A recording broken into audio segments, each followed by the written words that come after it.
Hi, food വീട്ടിൽ നിന്ന് കൊണ്ടുവന്നിട്ടോ. അപ്പോൾ ഞാൻ ഇപ്പോൾ ഉള്ളത് മായനൂർ പാലത്തിൻ്റെ അടിയിലാണ് കേട്ടോ. വീട്ടിൽ അനിയൻ വെച്ച സാമ്പാർ കേട്ടോ, പിന്നെ 2 സ്രാവ് വറുത്തതുണ്ട്. അപ്പോൾ ഇതാണ് ഇന്നത്തെ ഫുഡ് കേട്ടോ. എല്ലാം കൂട്ടം മിക്സ് ചെയ്തിരിക്കണം. കൂട്ടാൻ ഇതിൽ തന്നെ ഒഴിച്ചു കേട്ടോ.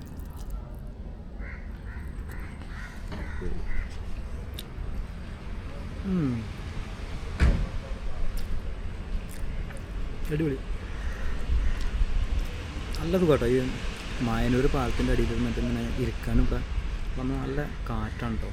തൊട്ടടുത്ത് റെയിൽവേ പാളമാണ് പോകുന്നത്.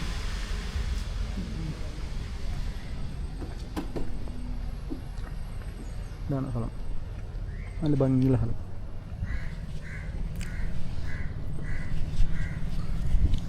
ഫുഡ് ഹോട്ടലിൽ നിന്ന് ഫുഡ് കുറച്ച് ദിവസം നിർത്തിക്കുക കേട്ടോ. ഹോട്ടൽ ഫുഡ് കുറച്ച് കുഴപ്പമില്ലാതല്ല, കറക്റ്റ് ടൈമിൽ കഴിക്കാൻ ചിലപ്പോൾ ഹോട്ടലിൽ നിന്ന് പറ്റില്ല, വർക്കാവുക പറഞ്ഞു. അപ്പോൾ അതുകൊണ്ട് വണ്ടറുള്ളിൽ തന്നെ കുറച്ച് ചോറും പത്രത്തിൽ കുറച്ച് ചോറും വെച്ചാൽ നമുക്ക് എപ്പോൾ വേണമെങ്കിൽ സമയം കിട്ടുന്ന സമയത്ത് കഴിക്കാൻ പറ്റും.